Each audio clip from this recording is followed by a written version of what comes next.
اچھا فرمائیاں بک رہی ہے۔ مسز گوڈنف کو یاد ہے، یہ در حقیقت فرمائی ٹینٹ کی سابق مالکن تھی، جو کبھی کامیاب، صاف ستھری اور سفید کپڑوں میں ہوتی تھی۔ اب وہ سب سے زیادہ گندی تھی اور اس کے پاس کوئی میز یا بینچ نہیں تھی۔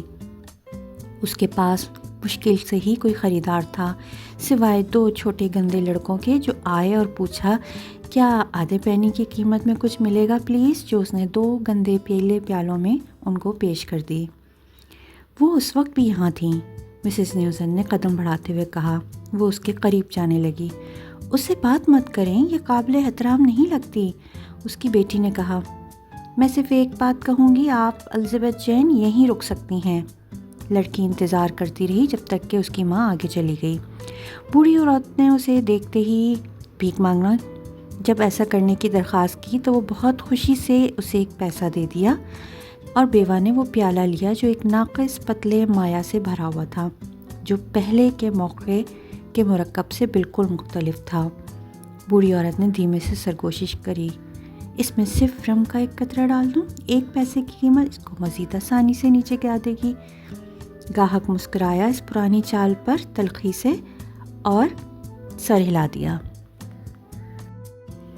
مسز نیوسن نے ایسا شو کیا جیسے کہ وہ تھوڑا فرمائی کھا رہی ہے، اور ایسا کرتے ہوئے اس نے بڑی معصومیت سے عورت سے پوچھا، لگتا ہے آپ نے بہتر دن دیکھے ہیں۔ اوہ میڈم، آپ ٹھیک کہہ رہی ہیں، بوڑھی عورت نے جواب دیا۔ میں جس میلے کے میدان میں کھڑی ہوں، لڑکی، بیوی اور بیوہ، 29 سال سے میں یہاں پر کھڑی ہوں، اور میں نے اس ملک کے چند امیر ترین لوگوں کی خدمت کی ہے۔ محترمہ، آپ شاید ہی یقین کریں کہ میں کبھی ایک عظیم خیمے کی مالک تھی جو اس میلے کی توجہ کا مرکز ہوتا تھا۔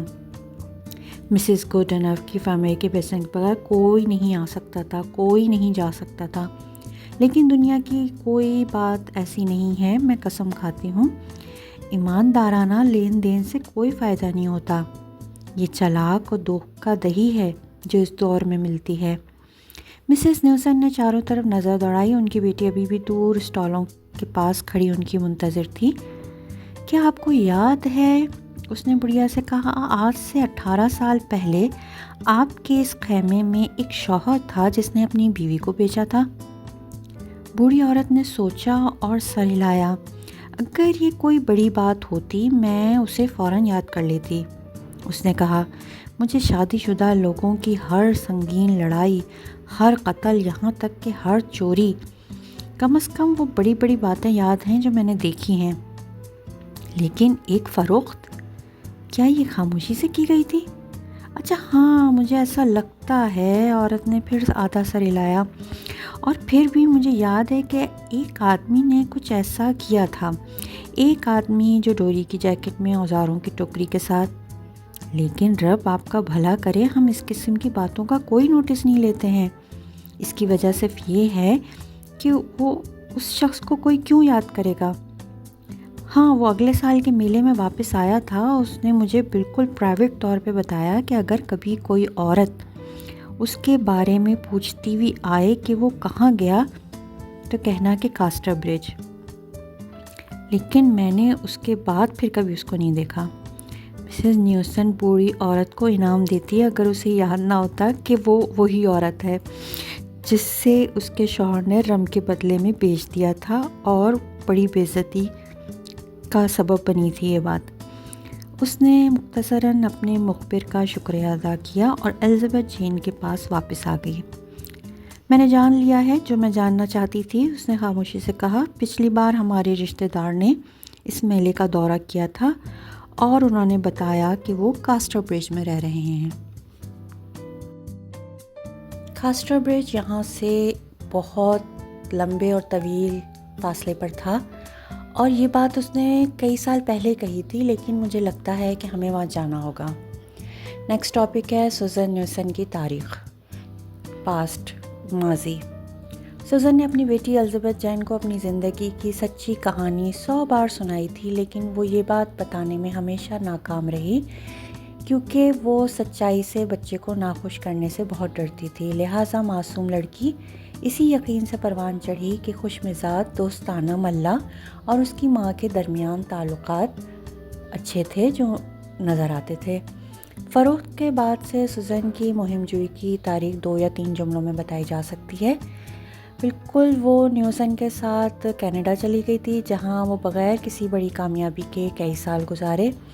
حالانکہ اس نے 15 سال کی اتنی محنت کری جتنی کوئی بھی عورت اپنے گھر کو خوش و خرم اور اچھی طرح سے مہیا کر سکتی تھی۔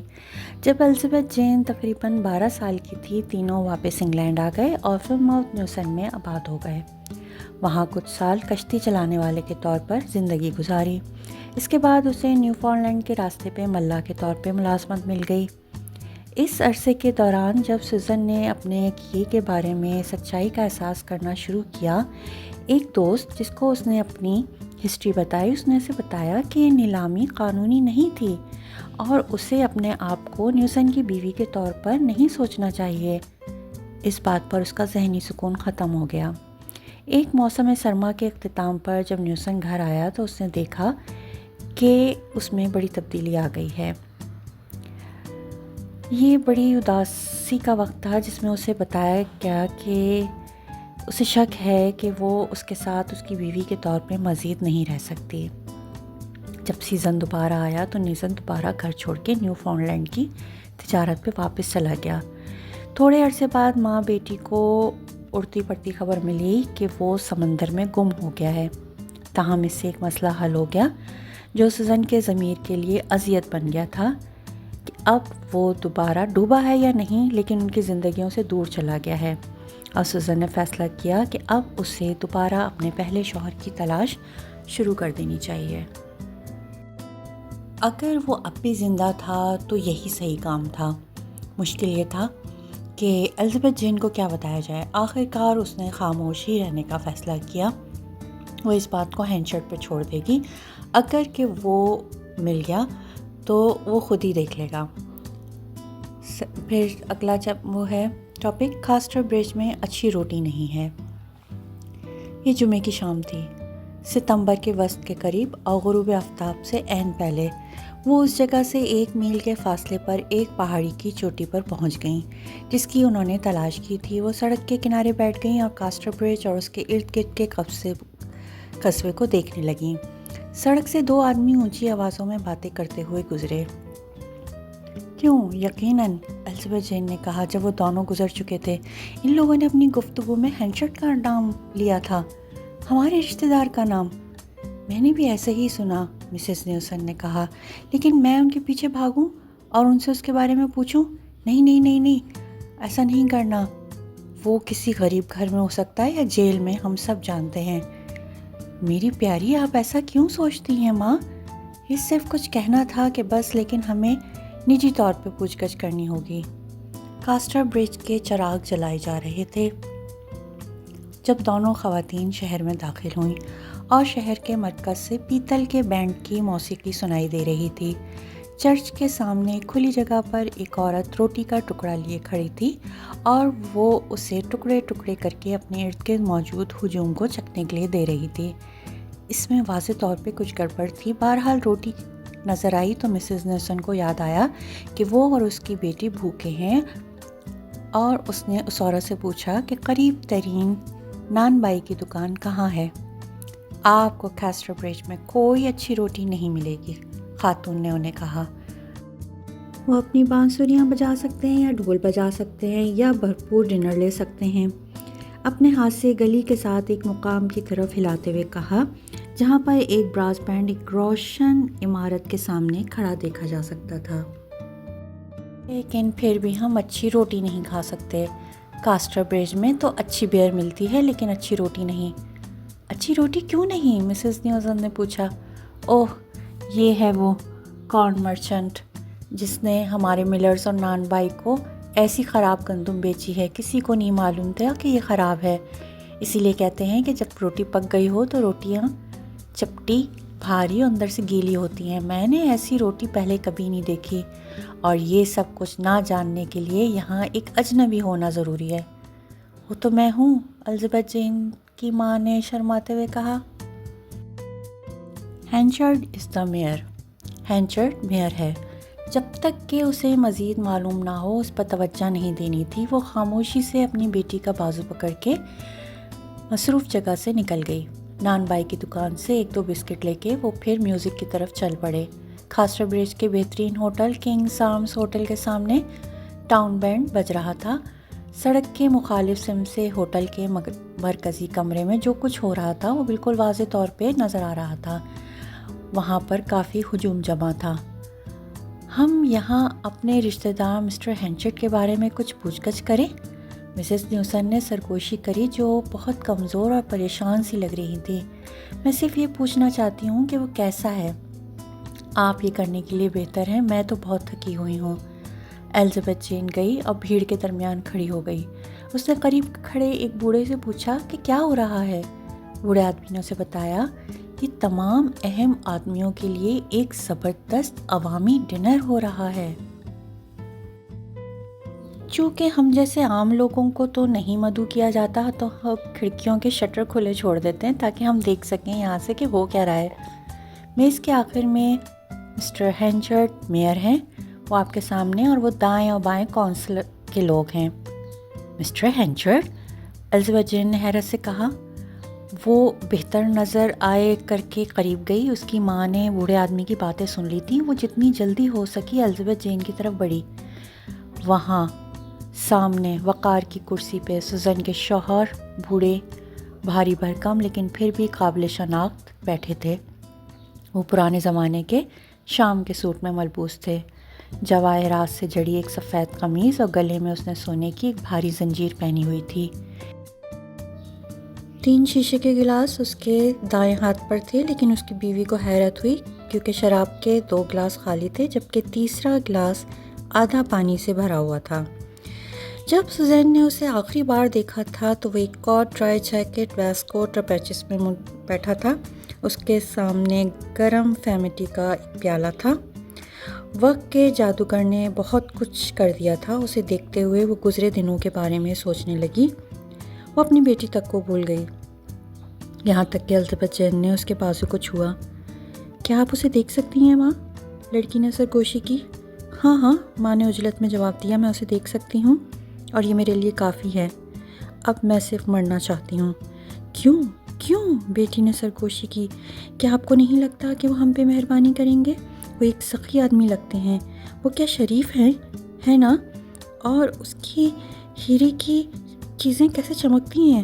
کتنا عجیب ہے کہ آپ کو یہ کہنا پڑا کہ وہ جیل میں یا غریب خانے میں ہو سکتے ہیں۔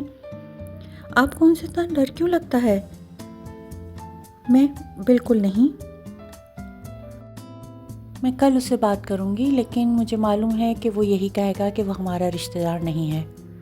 الزبتھ جین نے بوڑھے سے پوچھا کہ میئر کے گلاس میں شراب کیوں نہیں ہے؟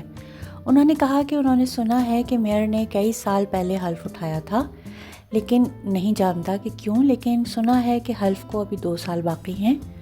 بوڑھے آدمی نے الزبتھ جین کو یہ بھی بتایا کہ کھاسٹر برج میں میئر ایک بہت اہم آدمی تھا۔ وہ ملک کے اس حصے میں مکئی کے سب سے بڑے تاجروں میں سے ایک تھا، لیکن وہ اس سال گندم کے سخت خراب ہونے کی وجہ سے تھوڑی مشکل میں تھا۔ ڈنر ختم ہوا تو تقریریں شروع ہو گئیں۔ میئر نے خراب گندم اور خراب روٹی کے بارے میں کہا کہ آپ کو سمجھنا چاہیے کہ حادثات کسی بھی بڑے کاروبار میں ہوتے رہتے ہیں۔ انہوں نے کہا کہ آپ کو یاد رکھنا چاہیے کہ فصل کی کٹائی کے وقت موسم بہت بدتر تھا، اتنا جتنا ہم برسوں سے جانتے ہیں، تاہم میں نے اس سے کچھ سیکھا ہے۔ چونکہ میں نے اپنا کاروبار بہت پھیلا لیا ہے تو میں اسے اکیلے مناسب طریقے سے نہیں دیکھ پا رہا، اس لیے میں نے ایک اچھے آدمی کے لیے مینیجر کے طور پہ کام کا اشتہار دیا ہے۔ جب میں اسے حاصل کر لوں گا تو آپ کو معلوم ہوگا کہ اب یہ غلطیاں نہیں ہوں گی۔ اس دوران اگر کوئی مجھے یہ بتائے کہ خراب گندم کو اچھے میں کیسے بدلا جائے تو میں بری گندم کو خوشی سے واپس لے لوں گا، لیکن مجھے پتہ ہے ایسا نہیں ہو سکتا۔ ایک اجنبی جو کچھ منٹ پہلے بھیڑ میں شامل ہوا تھا میئر کی بات سن کے مسکرا دیا۔ اس نے جلدی سے ایک نوٹ بک نکالی اور اس پہ چند الفاظ لکھے، صفحہ پھاڑا، طے کیا اور پھر ہوٹل کے دروازے تک چلا گیا۔ یہ میئر کو دے دو، اس نے ہوٹل کے ایک ملازم سے کہا جو دروازے کے قریب ہی کھڑا تھا، اور اس آدمی کو اپنا نوٹ دیا۔ اور کیا آپ مجھے بتا سکتے ہیں کہ مجھے ایک اچھا ہوٹل کہاں ملے گا جو اس سے تھوڑا کم مہنگا ہو۔ اسے 3 میرینرز کے پاس بھیج دیا گیا اور وہ تیزی سے چلا گیا، گویا وہ اس بات میں زیادہ دلچسپی رکھتا ہے کہ وہ کہاں ٹھہرے اس سے کہ اس کے نوٹ کا کیا ہوگا۔ الزبتھ جین نے اس نوجوان کو لگا کہ پہلے بھی کہیں دیکھا ہے۔ وہ خوبصورت بالوں والا اور پتلا تھا، وہ اسکاٹش لہجے میں بولتا تھا۔ اسکاٹس مین کے جانے کے بعد مرکزی کھڑکی سے دوبارہ دیکھتے ہوئے اس نے دیکھا کہ اس کا نوٹ میئر کے پاس لے جایا جا رہا ہے۔ ہینچرڈ نے لاپرواہی سے اسے دیکھا، ایک ہاتھ سے اسے کھولا اور اس پہ نظر ڈالی۔ اس کا اس پر غیر متوقع اثر ہوا اور اس نے اسے دوبارہ غور سے پڑھا۔ تقریروں کے بعد گانوں کو جگہ دے دی گئی۔ بہت سے لوگ نشے میں نظر آئے، لیکن صرف ہینچرڈ، جس کے پاس شراب بالکل نہیں تھی، باوقار رہا اور خاموشی سے کچھ سوچ رہا تھا۔ گھڑی کے 9 بج رہے تھے۔ الزبتھ جین اپنی ماں کی طرف متوجہ ہوئی۔ دیر ہو رہی ہے، ہمیں ٹھہرنے کے لیے کہیں کوئی جگہ تلاش کرنی چاہیے۔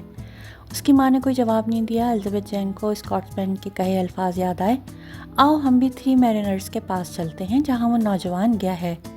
اس نے کہا، وہ قابل احترام لگ رہا ہے، کیا کہتی ہو؟ اس کی ماں نے اتفاق کیا اور وہ سڑک پر چل پڑے۔ ہوٹل میں الزبتھ جین اور اس کی ماں کو ایک چھوٹے سے کمرے میں پہنچایا گیا۔ اسکاٹس مین جو کوئی 20 منٹ پہلے وہاں پہنچا تھا، اسے 7 والا کمرہ دے دیا گیا تھا۔ 3 میرینرز میں میئر نوٹ کے مندرجات کے بارے میں سوچتا ہوا کھانے سے اٹھ گیا۔ باہر اس نے اس آدمی کو دیکھا جس نے نوٹ پہنچایا تھا۔ میئر نے پوچھا کہ اسے کس نے بھیجا ہے اور وہ کہاں سے مل سکتا ہے، اور پھر نوٹ لکھنے والے سے ملنے کا فیصلہ کرتے ہوئے وہ 3 میرینرز پہنچ گیا۔ وہاں اسے نوجوان کے کمرے میں پہنچا دیا گیا۔ اگلے کمرے میں موجود دونوں خواتین کو میئر کی موجودگی کا فوراً پتہ لگ گیا۔ پرانی دیواریں اتنی پتلی تھیں کہ ایک کمرے میں بولا جانے والا ہر لفظ دوسرے کمرے میں سنا جا سکتا تھا۔ پہلے تو ایسا لگتا تھا کہ میئر نے سوچا کہ نوجوان جاب نامی کوئی شخص ہوگا جس نے اس کا مینیجر بننے کے لیے درخواست دی تھی، لیکن نوجوان نے اسے بتایا کہ اس کا نام ڈونلڈ فارفری ہے اور وہ اسکاٹ لینڈ کا رہنے والا ہے۔ فارفری نے کہا کہ وہ کانٹریکٹر تھا، لیکن وہ کاسٹر برج میں کام کی تلاش میں نہیں تھا۔ وہ برسٹل جاتے ہوئے وہاں رک گیا تھا جہاں سے اس نے امریکہ جانے کا منصوبہ بنایا تھا۔ میئر نے پھر کہا کہ وہ فارفری کے اس نوٹ کے لیے شکر گزار ہیں۔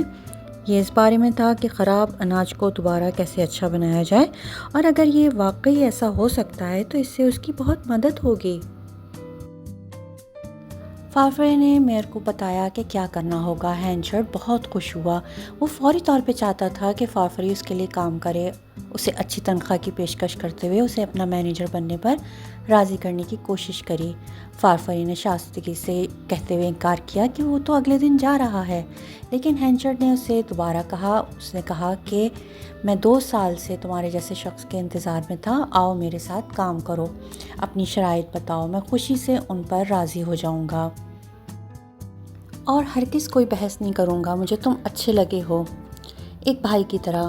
میئر نے کہا۔ 1-2 لمحوں کی خاموشی رہی، پھر نوجوان اسکاٹ مین نے جواب دیا، میں نے اس بات کی کبھی توقع نہیں کری تھی، یہ ایسا ہی لکھا تھا قسمت میں، اور شاید مجھے اس کے خلاف نہیں جانا چاہیے۔ ٹھیک ہے، میں امریکہ نہیں جاؤں گا، میں یہیں رہوں گا اور تمہارا آدمی بنوں گا۔ دونوں آدمیوں نے ہاتھ ملایا اور کمرے سے نکل گئے۔ الزبتھ جین نے خاموشی سے اپنی ماں کی طرف دیکھا۔ آپ کیا سوچ رہی ہیں ماں؟ اس نے آہستگی سے پوچھا۔ میں سوچ رہی ہوں کہ مسٹر ہینچرڈ کی اس نوجوان کے لیے اچانک پسندیدگی، وہ ہمیشہ ایسا ہی تھا۔ اب یقیناً اگر وہ ان لوگوں کو اتنی گرمجوشی سے لیتا ہے جن کا اس سے کوئی تعلق ہی نہیں ہے، تو وہ ہمارے ساتھ، اپنے رشتہ داروں کے ساتھ بھی دوستانہ ہی سلوک کرے گا۔ اس کے ساتھ ہی یہ چیپٹر یہیں مکمل ہوتا ہے۔